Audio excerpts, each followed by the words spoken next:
जानकारी हो कि जम्मू कश्मीर बैंक में फाइनेंशियल इरेगुलरिटीज के मामले में एनफोर्समेंट डायरेक्टरेट ने नेशनल कॉन्फ्रेंस के प्रेसिडेंट और पूर्व मुख्यमंत्री ओमर अब्दुल्ला से वीरवार को दिल्ली में एनफोर्समेंट डायरेक्टरेट के कार्यालय में पूछताछ की। ऐसे में जो खबर सामने निकल कर आई, बताया ये जा रहा है कि करीब 5 घंटे ये जो पूछताछ है, इन्वेस्टिगेशन है, वो चली।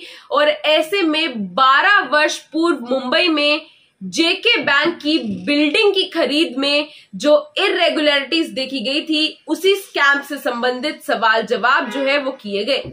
वहीं आपको बता दें कि उस वक्त खरीद के दौरान ओमर अब्दुल्ला जो थे वो जम्मू कश्मीर के मुख्यमंत्री थे। और इन्हीं सबके बीच जब ओमर अब्दुल्ला ने मीडिया से बात करते हुए अपनी सफाई दी, तो उन्होंने कहा कि मैंने इस मामले में जितनी भी इंफॉर्मेशन उनके पास थी वो ऑलरेडी इन्वेस्टिगेशन एजेंसी को साझा कर दी है। और यहाँ पर इत्तेफाक ये भी है कि वीरवार को ही पार्लियामेंट सेशन खत्म होने के बाद फारूक अब्दुल्ला ने लोकसभा में पीएम मोदी से भी मुलाकात की। यानी कि 12 वर्ष पुराना मामला ये जेके बैंक के स्कैम से संबंधित बताया गया। और अब चलिए आइए दर्शकों, ये खबर जो है वो थोड़ा विस्तार से सुन लेते हैं। पूरा मामला, पूरा स्कैम जानने के लिए हमारे साथ अंत तक जरूर बने रहे।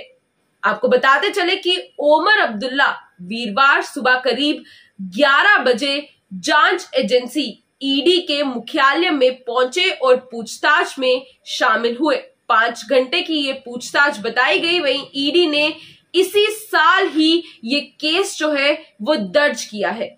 ऐसे में जो इन्फॉर्मेशन सामने निकल कर आई एनफोर्समेंट डायरेक्टरेट से जुड़े ऑफिसर्स के अनुसार, ये मामला साल 2010 में मुंबई के बांद्रा कुर्ला में जम्मू कश्मीर बैंक के लिए एक बिल्डिंग की खरीद से जुड़ा हुआ है। उस समय डॉक्टर हसीब द्राबू जेके बैंक के चेयरमैन थे।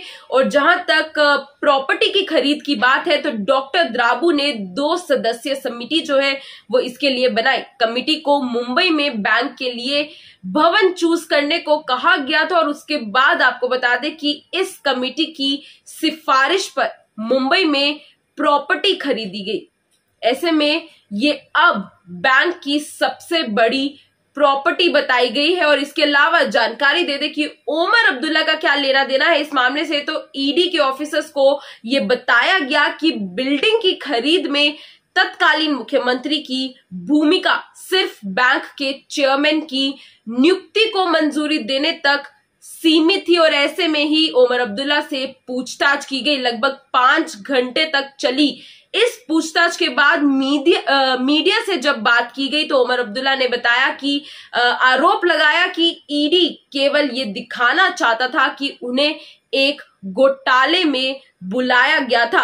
ये एक चल रही जांच थी जो लगभग 12 या 13 साल पुरानी है।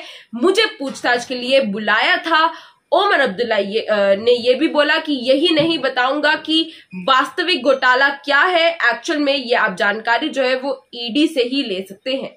यानी कि जेके बैंक के एक बड़े स्कैम की यहाँ पर बात हो रही है, जो कि 12 साल पुराना मामला है मुंबई में जेके बैंक की एक प्रॉपर्टी की खरीद से संबंधित। ऐसे में पूर्व मुख्यमंत्री ओमर अब्दुल्ला का इस बैंक की बिल्डिंग से क्या लेना देना है, तो जो सोर्सेस के अकॉर्डिंग इंफॉर्मेशन सामने निकल कर आई, बताया ये गया कि उन्होंने उस समय के जो चेयरमैन थे उनकी अपॉइंटमेंट में आप कह सकते हैं कि अपनी मंजूरी दी थी। और ऐसे में ही ये जो 5 घंटे तक पूछताछ है वो की गई।